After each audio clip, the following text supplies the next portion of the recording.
Assalamualaikum warahmatullahi wabarakatuh. Hamdan wa syukran lillah. Sholata wa salaman daimaini mutalazimaini ala habibina wa syafi'ina wa qurrati a'yunina Muhammadin sallallahu alaihi wasallam alladzi turja syafa'atu fi yaumil qiyamah amma ba'da.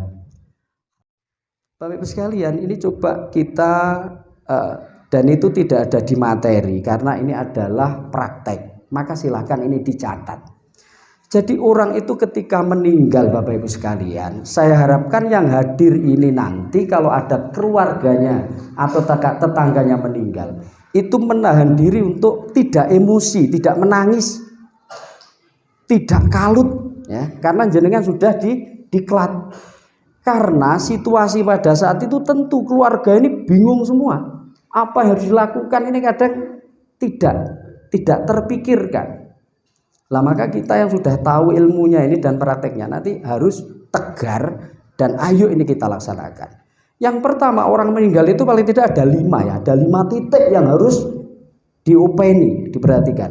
Yang pertama adalah di mana mayat itu berada, di mana mayat itu meninggal. Misalnya teng kamar nopo sampun nopo teng ruang tamu, maka ini kita openi. Apa yang diperlukan? Yang diperlukan adalah tempat untuk membaringkan yang nyaman. Saya bahasakan yang nyaman karena belum tentu orang punya ruangan, punya rumah ini macam-macam. Jadi untuk madepe dos pundi niku itu nomor sekian begitu. Jadi kita nggak usah fanatik ndase ning lor ning kidul ning etan kulon, yang penting kita cari yang nyaman. Yang kedua, kita lihat posisinya. Jadi kalau tidak terpejam, belum terpejam, silakan dipejamkan matanya ini sebelum terlambat. Kalau terlambat ini sulit. Jadi kadang orang meninggal kadang kan mulutnya menganga, matanya melotot. Karena nyawa itu di dalam bab ruh itu memang lepasnya itu dari ujung ibu jari kaki, kemudian merembet gitu sampai terakhir di bun-bunan. Lah ketika sudah ada di bun-bunan, mata ini mengucapkan sayonara, bahasa begitu, selamat tinggal kepadanya, sehingga hampir semua itu melotot ke atas. Di samping nyun sewu, orang meninggal tidak mesti husnul khotimah, tidak mesti lancar, apalagi orang ini dalam keadaan tidak husnul khotimah. Wah, itu sakitnya kan luar biasa, karena itu adab pertama. Maka seperti matanya melotot gitu ya. Nah, itu kita pejamkan. Kalau sulit dipejamkan, itu ada tipsnya, ada caranya. Cari teman untuk mengambil posisi bisa yang di kaki atau yang di atas. Yang bagian bawah itu menarik kedua ibu jari, jadi jempol kaki itu ditarik. Yang atas itu memejamkan, menutup matanya.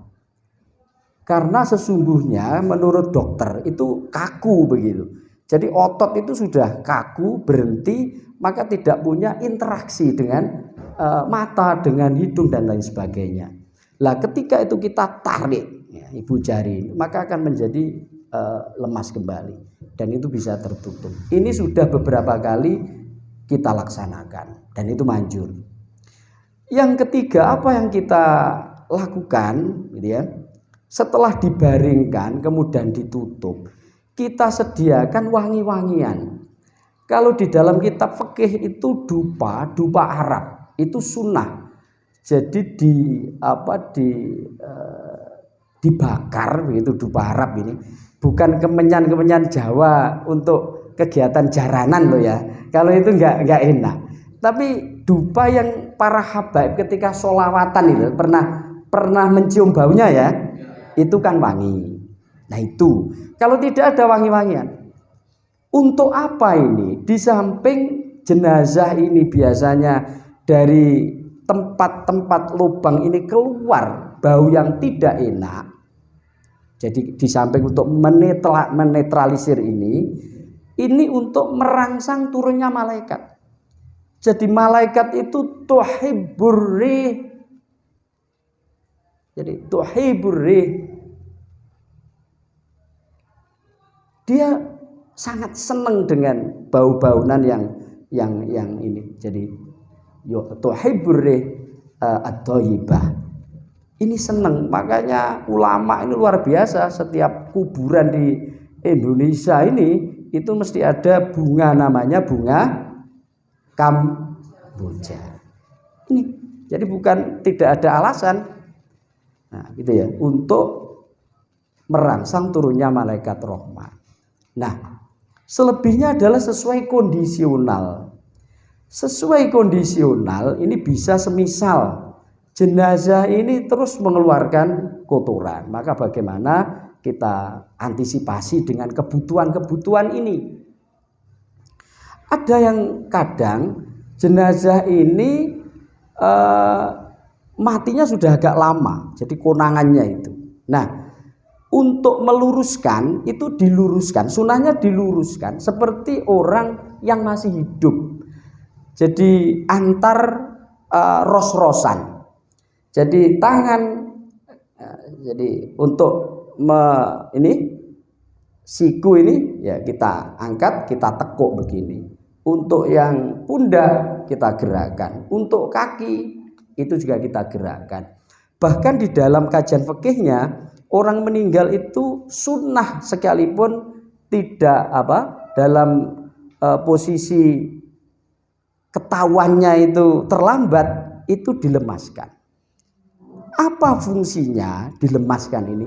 Untuk menghantarkan kemudahan dan kesempurnaan saat memandikan. Karena kalau dimandikan ini kaku, ini sulit untuk menyempurnakan ini. Apalagi kalau sudah begini kan begini terus. Lah kadang yang tertutup antar rus-rusan ini tidak terkena air.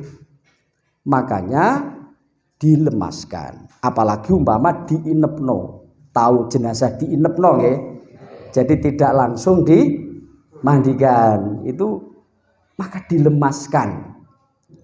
Bahkan kalau dalam kitab itu dan dalam kajian forensik itu, jadi tentang ilmu jenazah mayit itu kalau tidak beberapa jam, berapa menit itu dilemaskan, itu kaku kembali. Tapi saya jamin asalkan setelah meninggal itu kita sudah lemaskan, ini terutama yang mau ditahan ya jenazahnya tidak langsung dimandikan, itu dilemaskan. Insya Allah nanti sekalipun memandikannya meninggalnya jam 1 malam, pagi insya Allah tidak kaku. Tapi kalau dibiarkan ini kaku. Itu titik pertama yang harus kita perhatikan. Selebihnya monggo melaksanakan kesunatan, membaca Yasin monggo, membaca tahlil monggo dan seterusnya. Itu selebihnya. Yang kedua adalah tempat pengkafanan. Tempat pengkafanan ini juga harus dipikirkan. Makanya yang hadir ini kalau nanti keluarganya meninggal harus yang berpikir lah ya. Ojo kabeh susah, ojo kabeh nangis, sehingga hal-hal seperti ini tidak tertangani. Pengkafanan ini kita harus mencari kain kafan. Ya, diusahakan bagaimana ini bisa dapat beli atau ada di daerah yang menyediakan kafan-kafan milik umum itu, ini di daerah tidak sama kain kafan. Kalau ini tadi sedikit ada yang terbalik dari beliau dan itu bisa dibaca di dalam materi saya. Materi saya lengkap referensinya ya. Jadi di bawah itu kitab Pak G. Di bawah garis itu pengambilannya. Jadi itu semua kita ambil dari kitab-kitab fikih. Makanya ada keterangan di bawah garis dan itu bisa dirujuk. Jadi kalau sunnahnya kain kafan itu perempuan ini lebih banyak dibanding laki-laki. Jadi kaidahnya seperti itu karena al-mar'ah itu astaru minar rijal. Nah, jadi an-nisa astaru minar rijal, al-mar'ah astaru minar rajul. Jadi harus lebih tertutupi.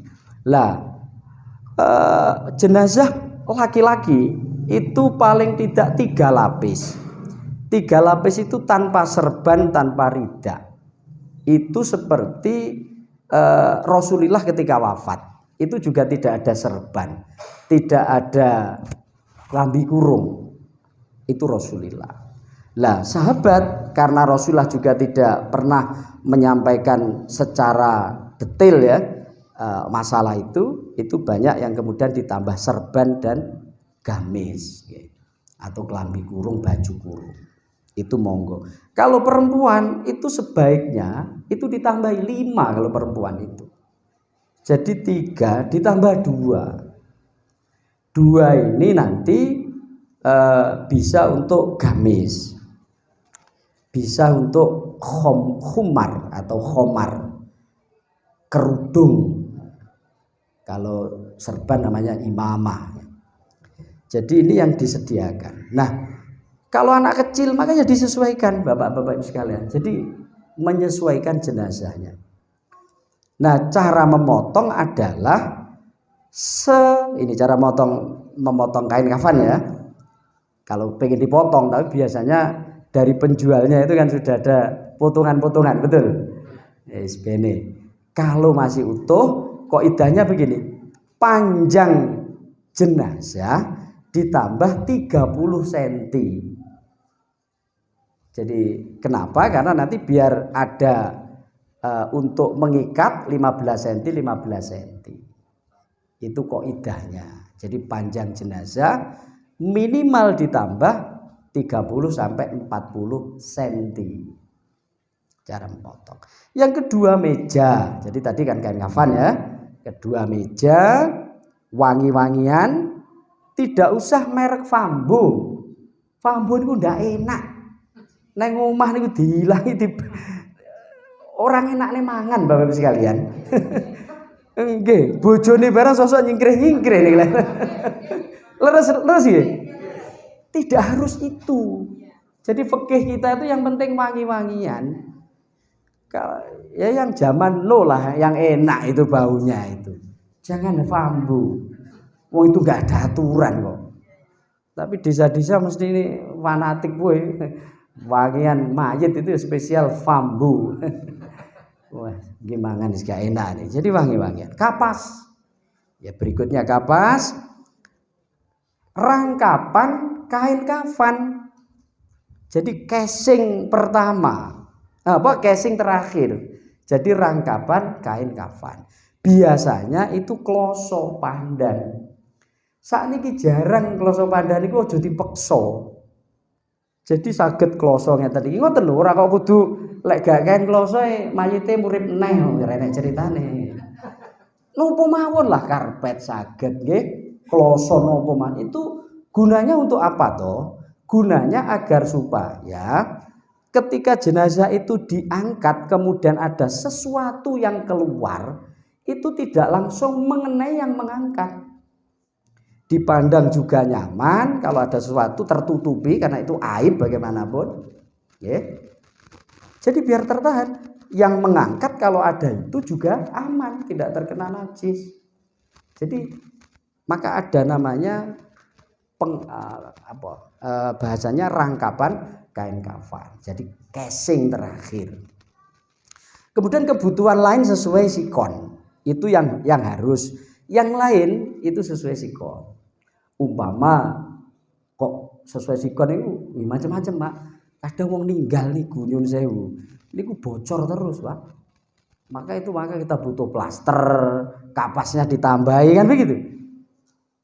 Atau kecelakaan. Kalau kecelakaan kemudian darahnya terus mengucur niku jenengan tambahi lapisan plastik pembungkus kitab atau buku, tapi yang masih utuh itu lebarnya sama dengan kafan. Di toko-toko ada. Jadi kita beli itu, lah itu jenengan nanti diletakkan di paling atas. Di paling atas itu akhirnya nanti paling dalam. Jadi itu kalau jenazahnya mengeluarkan cairan yang sulit dihentikan atau kecelakaan keluar darah yang sulit berhenti. Jadi itu diletakkan di paling atas yang akhirnya nanti adalah menjadi lapisan paling dalam. Fungsinya untuk apa? Fungsinya agar supaya pertama menutupi aib ini. Kalau itu tembus nyuwun sewu, disamakan boten penak to. Wong jenazah kok getih tok kan nggih. Mesakne jenazahe, mesakne sing nyawa. Maka kita kasih itu. Jadi kasih casing dalam plastik dan kemudian diplaster.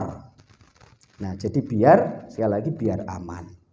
Tidak tembus kain kafan. Jadi itu kebutuhan lain, contoh kebutuhan lain selain kebutuhan yang kita sampaikan tadi. Yang ketiga adalah tempat pemandian. Lho, jadi kudu sehat awake dhewe niku lek wong ninggal keluargane niku. Soalnya ngeten iki seperti yang disampaikan beliau tadi, kadung didusi tempat kafane gurung enek waduh insyaallah. Karena semua hanyut di dalam kesedihan, maka kita jangan ikut-ikut sedih. Yang sampai meninggalkan tertundanya kewajiban tajhizul jenazah. Apa yang disediakan? Memandikan jenazah itu kan bisa di atas dipan, bisa pakai kru, pakai tenaga yang memandikan ini. Lah, kalau itu pakai tenaga yang memandikan di pangku bahasanya, tidak diletakkan di meja, maka dicarikan krunya. Jadi yang mengangkat sekaligus yang mangku bisa, ya. Atau ada yang mengangkat, ada yang standby di bangku yang telah disediakan bisa. Maka kru ini sesuai dengan kebutuhan. Cah cilik cukup wong siji, kan begitu. Wong gede enek loro sing lemu, enek sing turu. Ini diperjelas dulu. Ayo sopo. Jadi kru pertama menyediakan apa? Kru memandikan. Ada yang bertanya, yang lebih utama mana? Diletakkan di dipan atau di pangku? Kalau melihat hikmah-hikmah, kemudian melihat tata cara memandikan, kemudian mempertimbangkan terhadap keikhlasan, maka yang baik, yang memandikan itu memang bukan mudin, tapi keluarga. Karena nyun sewu, jenenge mengedusi mayit niku karena itu orang lain kemudian bersentuhan dengan aurat, bersentuhan dengan kotoran. Cobi, sing ikhlas niku wong liya napa keluarga? Mesti keluarga. Wong keluarga mawon kadang jijik kok. Leres napa? Maka kita niku empun salah. Walah wong mati kan ya nek tugase mudin. Loh, mudin niku haram Pak nangani jenazah wedok lek mudine lanang.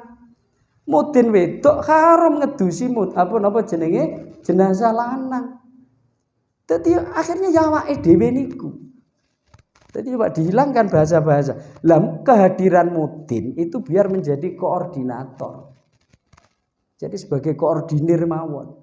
Jangan sampai nangani niku lek padha lanange mboten napa-napa. Lek jenazah wedok haram Pak, mboten saged memandang aurat juga haram, menyentuh apalagi. Maka kita ini yang harus tahu. Nah, yang baik adalah di pangku daripada diletakkan di dipan. Pertama adalah kepantasan. Karena orang meninggal itu seperti yang sama seperti disampaikan Yai Samingan tadi, itu masih butuh dan wajib kita takzimi sekalipun sudah meninggal. Kewajiban kita takzim kepada jenazah ini, memanusiakan manusia, apalagi seorang yang punya ilmu, apalagi orang tua kita. Maka kepantasan di atas dipan dengan di pangku, coba lebih pantas mana, lebih terhormat mana? Di pangku Pak. Lek ya Allah teng dhuwur meja glumbak-glubuk, napa bedane niku ngedusi pitik arep digawe ingkung dengan manusia. Yang kedua, di pangku itu mempermudah memandikan. Karena enak, jadi kurang bagaimana nih tinggal mengomando, ayo miring, diringno. Lah lek teng dipan digulikno. Lah ngoten nggih. Sing ngisor kadang yo angel, Pak. Di samping tidak pantas. Yang ketiga, memandikan itu bagi keluarga adalah dipahami sebagai birrul waliden, itu karo orang tua yang meninggal. Yang terakhir, bareng ngoten coba jenengan dengan jenazah niku napa hubungane? Nyelameti niku lek kelingan, Pak. Lho niki birrul waliden, keluarga terhadap jenazah. Maka melibatkan banyak keluarga ini lebih baik dibanding kita letakkan di dipan. Jadi biar banyak sing berkontribusi. Biasanya nggih welas, Pak. Sae lek ngopeni.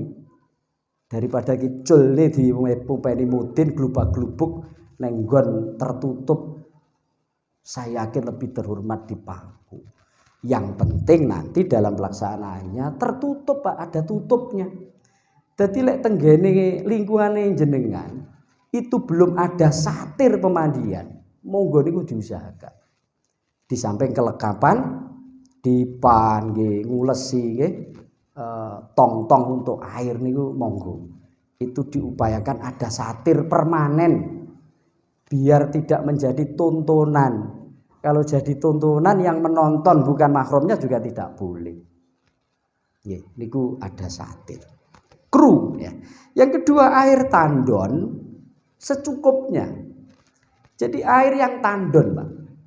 Terus ngedusi jenazah itu sekali lagi jangan mengandalkan listrik, jangan mengandalkan pompa air. Kenapa? Kalau listriknya mati di tengah-tengah memandikan, kacau, Pak. Ya lek ngedusi sapi kan mboten napa-napa wong kuwae neh kan begitu. Ngedusi wong urip maksudnya orang hidup mandi gampang. Pantes. Tapi lek di tengah-tengah mandikan jenazah kok dibrik ini gitu. Kan mboten pantes, gitu.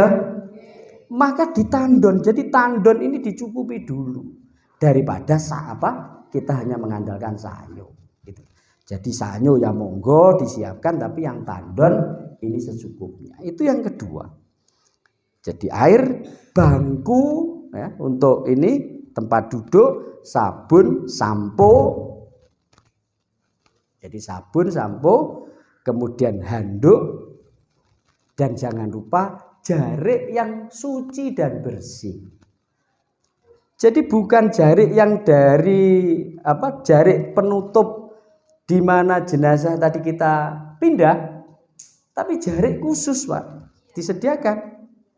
Lho ngeten iki lek mboten awake dhewe niku sehat pas ngoten, mboten kepikiran ngoten niku. Jadi itulah selebihnya itu tadi yang harus disediakan. Itu sesuai dengan situasi kondisi, sesuai dengan situasi kondisi jenazah.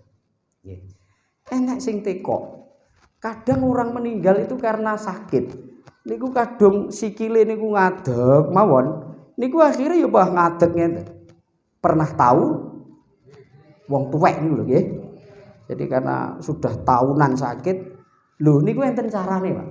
Kalau dipaksa untuk lurus hukumnya haram. Jadi jenazah itu ukurannya seperti manusia. Lek cara menungso iku dingonokne loro, jenazah nggih loro, lek mboten. Artinya kalau itu sakit maka haram. Kalau itu diberlakukan pada orang hidup tidak sakit maka tidak haram. Dan itu apabila dalam rangka untuk menyempurnakan, untuk penghormatan, itu hukumnya sunnah.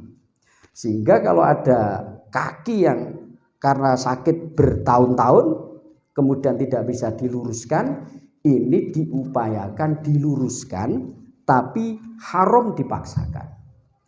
Lah caranya seperti apa? Diluruskan tidak sampai memaksa.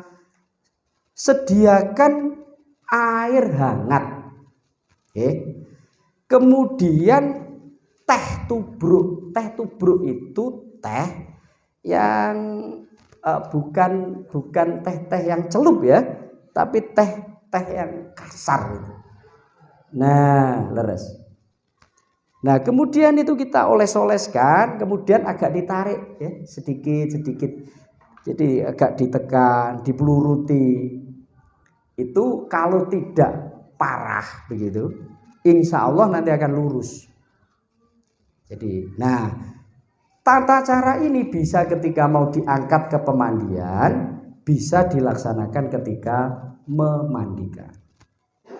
Lek boten pengen tempat tidurnya itu, tempat jenazahnya basah kotor ya, session itu dilakukan di saat memandikan.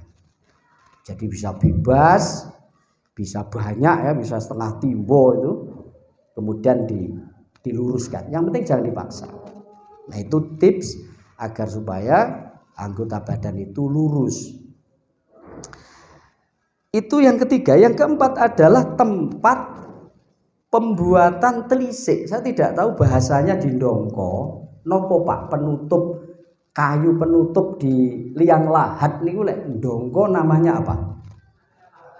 Blabak ya, blabak ya, betul. Jadi kita juga harus memperhatikan titik yang keempat niki. Itu di samping pembuatan blabak atau telisik itu batu nisan. Batu nisan itu sunnah. Rasulullah dulu ketika menguburkan sahabat yang meninggal itu dikasih batu sebagai tanda biar besok bisa untuk diziarahi. Lah karena zaman sudah maju, maka nisan ya bagus seperti itu. Lek wedok kodenya dekok gitu nggih. Lek wong lanang kodene lincip ngene kaya pinter biyen sih. Tapi niku sing damel napa mboten sumber kula. Kok ya pinter men ngoten lho. Lah nggih. Jadi wong Jawa niku jan pinter ya wedok dekok, lek lanang lincip niku ya pas ngoten. Dan ada namanya kan dikasih nama itu meninggalnya kapan. Lho apa enek ajaran ngoten niku mboten enten, tapi itu untuk dalam rangka kita mengambil atau melakukan kesunatan, sehingga menulis itu pun akhirnya menjadi sunnah begitu. Karena sesuatu itu kalau untuk menghantarkan perkara yang wajib, kalau tidak bisa terlaksana sesuatu ini juga menjadi wajib. Kalau ada barang sunnah, kalau tidak dilantari sesuatu untuk menghantarkan kesunatan ini juga tidak sempurna, maka juga menjadi sunnah. Menghauli orang yang meninggal sunnah. Ziarah kepada ahli kubur sunnah. Sehingga memasang batu nisan, kemudian menulis namanya, tanggal kematiannya, karena ini dalam rangka untuk melakukan kesunatan juga menjadi sunnah. Lho saiki lek kosongan gitu, renek tulisane jeneng. Iya lek sik saksi-saksi niki masih sugeng.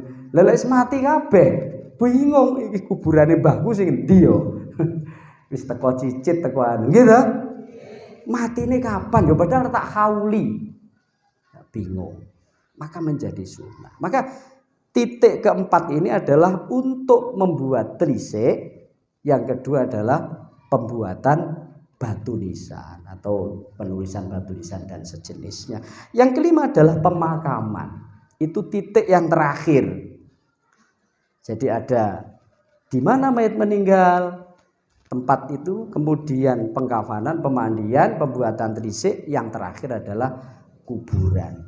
Lha iki kathah lek wong ninggal niku sing biayane nggih kathah nggih to, tenagane kathah. Lek keluarga niku mendel, tangga-tangga nggih bingung. Ah tak golekne kafan tapi ndi duwike? Ah tak golekne kayu ndi duwike? Nggih. Dan telisik itu harus koordinasi dengan penggali kubur. Ojo sampai mboten padha ukurane. Lek mboten padha nggih bingung. Kadang teng mriku dadak geraji mergo kedawan. Lah ngoten nggih. Kadang kurang bingung iki opo iki kurang sak kilan iki. Harus koordinasi. Lah membuat kuburan itu ada dua. Tadi batasannya sama. Jadi sak pengaduk sak pengawe niku sami. Kalau dalam fikihnya yang penting aman min nabsyis syabu, agar supaya tidak diambil hewan buas. Yang kedua amnurrih, Jadi aman, baunya sama. Jadi kitab ini waduh lalu Pak Samingan niku. Nah, niku enten kalih, enten luang landak, enten luang cempuri. Niku monggo ada pilihan-pilihan. Luang landak itu adalah lubang yang di dinding sebelah barat secukup jenazah. Jadi ruangan secukup jenazah. Kemudian dinding itu agak dilubangi sebelah baratnya. Niku namanya liang landak atau liang lahat. Kalau cempuri itu di tengah. Jadi di tengah antara dinding timur dan dinding barat. Niku namanya cempuri. Mana yang lebih baik? Yang lebih baik adalah sesuai dengan situasi. Tapi kalau situasinya sama, yang baik lahat. Lah, apa maksud situasi ini? Situasi ini berkaitan dengan karakter tanah, Bapak. Jadi lek tanah ini ku gampang jungkruk. Jungkruk sumerep nggih. Maka cempuri di tengah yang baik. Tengah.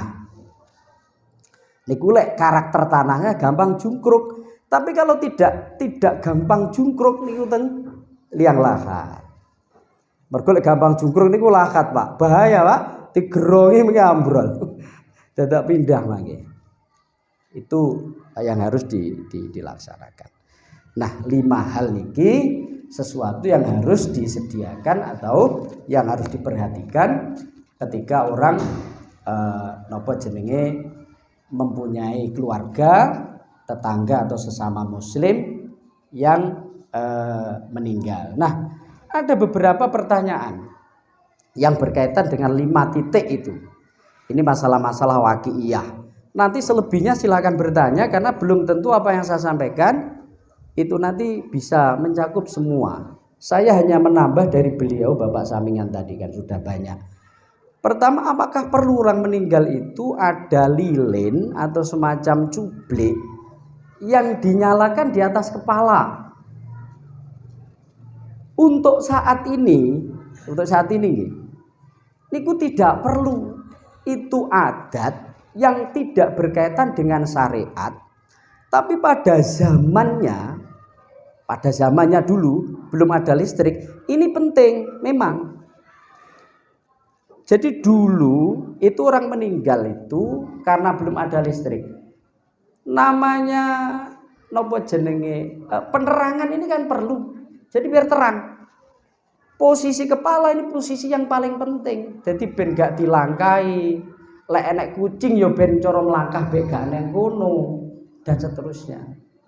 Jadi intinya pada waktu zaman dulu mbah-mbah kita itu sebetulnya untuk penerangan Bapak Ibu. Lah sakniki listriknya pun mentor-mentor, nggih. Padang banget niku jenengan tinggal mboten usah. Tapi sekali lagi karena ini juga tidak haram, kalau keluarga ini ada yang bersikukuh tetap menyalakan itu, mboten usah jenengan debat. Wis kersane lek pancen mboten purun diomongi timbane ngoten kok debat sampai mesakaken wis bene. Kita saja ini yang sudah tahu tidak perlu karena membahayakan, Pak. Mergo mbiyen yo memang perlu, lek sakniki mboten perlu, justru membahayakan itu. Mangke sing jaga jenazah keturon, liline wis teko ngisor akhire guling, merembet ning jarik lho, lak mesakno to nggih. Kebakaran mangke. Utawi cublik kesaruk nggih, ngeneki kloso, ngeneki jenazah membahayakan. Maka itu bukan ajaran syariat, itu murni dulu untuk penerangan. Kemudian oleh orang-orang setelahnya, generasi setelahnya, niku pokoknya ikut-ikutan itu aja. Lah maka kita yang tahu itu tidak perlu kalau sudah ada penerangan yang lain. Berikutnya adalah ketika membawa jenazah, tadi sudah disampaikan beliau, tidak saya ulang yang sudah beliau sampaikan. Itu perlu enggak kita membuat saluran-saluran sepanjang jenazah itu dibawa? Biasanya itu kan beras kuning, betul? Kemudian dicampur dengan bunga, dicampur dengan uang receh, betul? Yeah. Jawabnya terus pundi, Pak? Ini bukan ajaran syariat secara khusus memang ya. Jadi ini tidak wajib, bahkan tidak perlu dilaksanakan kecuali keyakinan kita itu tepat dalam meyakini itu. Pertama, jangan sampai diyakini itu wajib, ndak oleh, itu memang boten wajib. Kedua, jangan dihubungkan dengan barang-barang gaib yang berkaitan dengan jenazah. Kecuali barang gaib yang ada dalilnya. Jadi misalnya lek gak ngene, engko mayite lek malam jemuah lali dalane kan begitu. Arek mulih ora ditengeri engko lali dalane niki lho, Pak. Niki keyakinan-keyakinan yang tidak benar. Lah bagaimana caranya? Caranya kita menggabungkan dengan tauhid dengan fikih.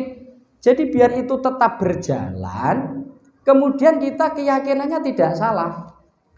Bagaimana caranya? Keyakinannya kita tetap bahwa semuanya itu tidak ada hubungannya dengan barang-barang gaib tadi, kecuali bahwa Allah akan memberi pahala terhadap kegiatan kita ini. Karena kegiatan ini sesungguhnya pertama, duit receh niku bakal dijumuk bocah cilik tiga jajan, apa akhirnya diitek-itek dadi lemah. Diitek-itek dadi lemah napa enek sing jumuk? Enek sing jumuk, enek sing itek-itek. Nah, oleh sebab itu ini harus kita pahami. Jadi lek niatin jenengan niku adalah sedekah kepada anak-anak nyun sewu, tidak memubadirkan uang, maka ini apa salahnya? Maka menjadi boleh. Intinya itu, lek tabdir mboten oleh. Tapi lek niatin jenengan iki sedekah, maka menjadi boleh. Jadi kanto niate mawon. Dan realitanya bagaimana? Sehingga kalau orang ini nyebar duit kok untuk saat ini ya, saya bilang saat ini kok duitnya niku 100 repes, 200 repes, niku jenenge mubadir nih duit Bapak Ibu. Soalnya like, serepes niku ora dijumuk biasanya. Ya paling ndak ya 500 lah, 1000. Itu biar menjadi sedekah. Dan sedekah tidak harus diambil sekarang. Kan bisa besok-besok juga ada ngambil. Niatnya aja itu sedekah. Sekalipun ini tidak baik dari sisi tata cara. Sedekah sing apik kan mboten ngoten. Maka lek niku panggah berjalan Bapak Ibu sekalian, sing nyebar mawon niku jenengan omongi, ora usah disebar turut dalan, niku disisihne ae. Bareng ngoten didadekne siji, didahne ada aku auto nopo, mengke dingene disedekahne tukang penggali kubur. Atau diberikan diletakkan di masjid musola dingene cah cilik ben ora usah rebutan. Begitu Pak caranya. Ini bisa dipahami ya? Jadi ini adalah sedekah. Lah itu bagus. Yang kedua, beras. Mubadirne panganan niku lek renek sing manfaatne baik menungso atau makhluk urip yang lain. Tapi kalau itu ada yang memanfaatkan, maka namanya bukan mubadirkan uang, bukan memubadirkan harta benda. Sehingga di dalam kitab Ihya dan sejenisnya yang di Bukhari juga ada, iku enek uang niku diarani sedekah sing ganjarane paling tinggi, itu adalah namanya sedekah khofiyah. Sedekah khofiyah niku sedekah sing wong liya gak ero. Utawa kadang wong liya niku nyangka dudu sedekah. Niku sedekah sing paling dhuwur dhewe ganjarane. Nggih. Jadi makanya di dalam tasawuf itu kalau orang sedekah itu kalau bisa tangan kanan sedekah jangan sampai tangan kiri niku tahu begitu. Nah, maka di dalam hadis itu ada apa? Ada satu hadis yang menyatakan tentang keutamaan sedekah khofiyah. Di sana man zaro'a zar'an, kemudian watarokal hasod, ada orang menanam tanaman pertanian, kemudian dia tidak mengunduhnya, watarokal hasod, ditinggal untuk dia. Kemudian wa'akalat tuyur, dimakan burung-burung niku, memang tujuannya seperti itu, maka fahiya sedekah khofiyah. Niku tinggi pahalanya. Wala jenengan lek pengen sedekah cara wong diarani gendeng, tapi indallah niku sae. Lek usum manuk Bapak. Jenengan duwe sawah, jenengan tokne sing kedok, alah bene lah, ben digawe manuk. Ganjaran gede lho Pak niku. Mboten kok mubagirne barang lho nggih. Sami jenengan duwe beras, duwe pitik, gitu. Napa haram jenengan pakane pitik beras iki? Mboten. Maka oleh sebab itu lek tujuane awake dhewe beras sing kuning niku niate jenengan sedekah sepanjang jalan itu untuk pitik-pitik niku mangke turane teng dhuwur kuburan niku kan mesti lek jenengan teng kuburan tersisa mboten beras-beras kemarin niku mboten mesti resik dipangane bakal lek wong sing tukang adu pitik nyuwun sewu niku diyakini menangan jero sing lek dipakani. Tapi lek jari kula nggih mboten gaib-gaiban ya mesti ae wong berase enten kunir niku kan memang untuk kesehatan sae ngoten. Mboten kok urusan mergo niku digawe sebar-sebar jenazah. Maka menjadi halal Pak ini kalau kita niati beras-beras ini untuk sedekah. Ngoten. Lah bunga, bagaimana dengan bunga? Kita kembali ke kaidah tadi bahwa malaikat niku seneng tenggene barang-barang sing wangi.